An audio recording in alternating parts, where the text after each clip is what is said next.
Salutations, my name is Summer, and this is Cozy Reading with Quaker Cats. And I just wanted to share, oh, hi, Sylvie. I just wanted to share a few thoughts about the Magic Mountain. I read some of it yesterday and then fell asleep, but I read the foreword, which I loved. I loved how he talked to us. Sound like he was in the room with us. And then the first chapter. So Sylvie is in the mood to play. So we'll see how this goes. So yes, the forward, I I thought it was wonderful, um, especially when he said, "We shall tell it at length, thoroughly, in detail. For when did a narrative seem too long or too short by reason of the actual time or space it took up?" I mean, the whole ending, and then heaven forbid it should be 7 years, and now we begin. Just thought it was wonderful. I think I have a different translation than a lot of you guys. Um, my translation is H.T. Lowell Porter. Okay, so chapter 1, Arrival. And I have to tell you, I'm really enjoying this. So, Hans, right away, I feel like, they say that he has a sheltered life, that when they describe his clothing, it's everything that he's telling me seems like this is just someone young who hasn't really lived life yet. So I also like that his alligator skin handbag. I mean, I like the details that he gives, but it's almost like, even though I believe it says his uncle is uncle and guardian. So, but I feel like he's kind of got a entitled, wealthy lifestyle. I love that it says, uh, 2 days' travel separated the youth. He was still too young to have thrust his roots down firmly into life, from his own world, from all that he thought of as his own duties, interests, cares, and prospects, far more than he had dreamed it would when he sat in the carriage on the way to the station. And it's just, he's young. To me, it's just saying he's young, he doesn't know anything. Um, and here he is complaining about how he wants it to be over. He had not meant to take the journey seriously or commit himself deeply to it, but to get it over quickly, since it had to be made, to return as he had gone, and to take up his life at the point where, for the moment, he had to lay it down. So that says young, but it also says he's kind of in denial also of like, let's get this done, I mean, anything like this, you have to do the work. And it's like he just wants it to be over with. And here again, down at the bottom of page 5, he wished he were at the end of his journey, for once there he could begin to live as he would anywhere else. So, yeah. And for him to be going 3 weeks, I mean, in a sanatorium, I hear sanatorium, I think about TB, I think about tuberculosis, So I'm guessing he's sick. I don't think it really said unless I missed it.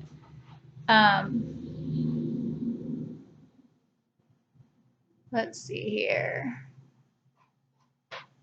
Here he meets his cousin.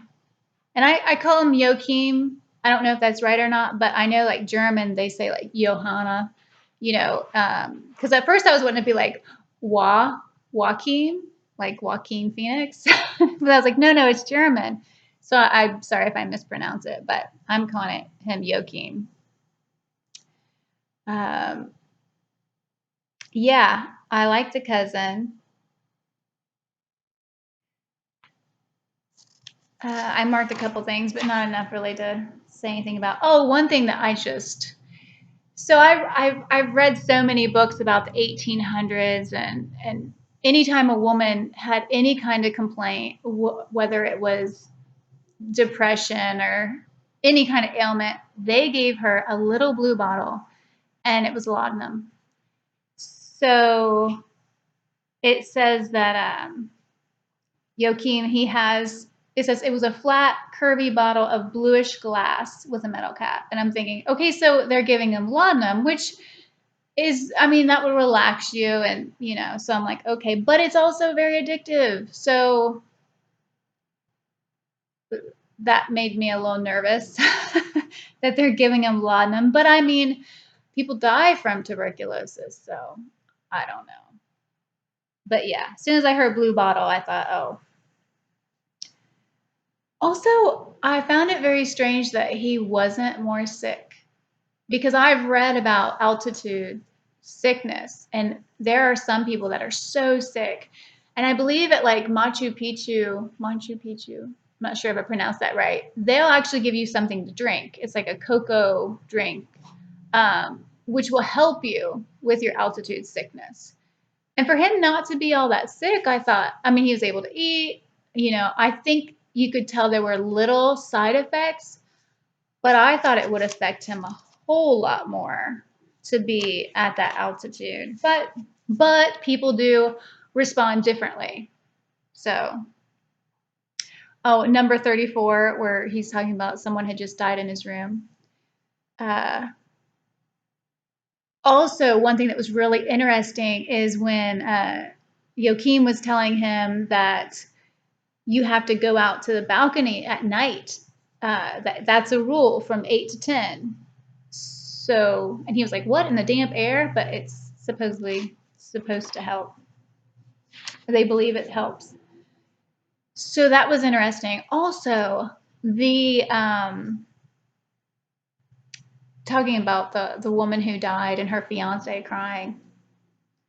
And I don't know if this is just a typical guy thing, but when they said he kept coming out into the corridor to cry, just like a little boy. And I guess that's that whole thing of real men don't cry, because this is what, 1800s, I believe. So sure, I mean, men believe that today. So why wouldn't they believe it back then? Even more so. But I love how Hans, when Joachim was telling him the story, Hans kind of changes the subject a little bit and starts talking about about the military, about there's certain types of razors and that it would really hurt smart your face. So that's why he had to get cold cream. And I kind of like that he kind of stood up for him for the fiance in a way, offhanded way, I guess. And then when they start talking about the man, they describe that cough like it's a cough that you have, never heard that type of cough before, which just stresses me, like makes me worry for them. In the restaurant, I love that part. I love them talking about the woman. But one thing that kind of made me nervous is that champagne flows freely and they're on laudanum. I was like, is anybody able to walk around here? They're just stumbling in a drunk haze. I don't know. Maybe, I don't know. So, but I also loved how he was talking about how Joachim explained in a low voice that she suffered from shyness as a disease and ate all her meals in the restaurant with a book. It was said that she had entered her first tuberculosis sanatorium as a young girl and had never lived in the world since. I love that it said, and had never lived in the world since, because it kind of made me think, since she was such of a big reader too, she's never lived in the world, so she's just stayed in a sanatorium, or she's never lived in the world because she's living in a book. I don't know. Also, on the next page, page 15, where I feel like Joachim kind of loses it a little bit. So Han says, but time must go fast living up here. And Joachim answers, fast and slow as you take it. it doesn't go at all, I tell you. You can't call it time. You can't call it living either. It says, he said with a shake of his head and fell into his glass again. And that made me think of, him getting angry like that, like the fear of death. Like finally I'm feeling, that fear of death, not having enough time. And then on page 17, so the doctor, Krokowski, the doctor, how he's talking about asking Hans, what were the examinations you have just passed, if I may ask? And Hans, he says he's an engineer, and then he asked him about, does about like what he's going to need, what attention, if he's going to require any attention while you're here. And he said, "Oh no, thank you ever so much." And then he says he's perfect health.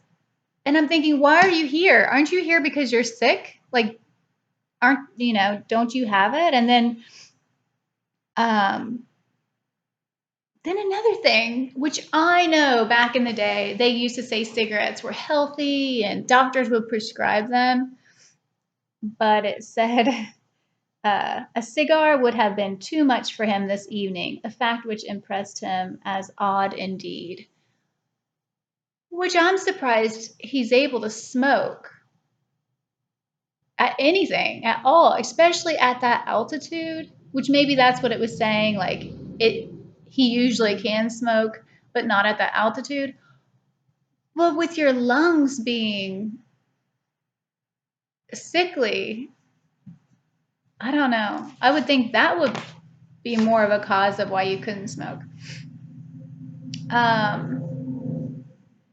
Yeah, and then Joachim saying you ought to not have refused the treatment, because it's like, why are you there? I mean, that seemed again like another young. He's young. He's denying the situation. He doesn't want to face it. He just wants it over with. I mean, that's what I'm getting. I mean, I've never read this before, and I don't know these characters are all new to me. So, and I don't know anything about it. So that's just what I've been feeling about it.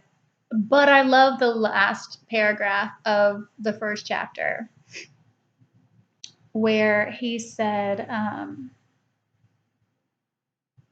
he cries, which I feel like him crying is him coming to the realization that he's not gonna it's not gonna go away. The problem's not gonna go away without him trying to get help. But he said he wept bitterly to hear, and then perceived that he must run to the chemist to get some cold cream, which is what he said that the fiance who was crying needed because of the type of razors that he uses. So anyway, it's getting dark here. I just got off work, but I wanted to share my first thoughts of The Magic Mountain by Thomas Mann. I'm really enjoying it. I'm excited to get back into it tonight. So anyway, let me know if you have any thoughts. If I may be very wrong about how I'm seeing things. I was very tired last night when I was reading it. So, but yeah, let me know about any of your thoughts, or comment about anything. Just no spoilers for what's to come, because I don't know what's going to happen. So thank you so much for watching. I hope you have a great night. Bye.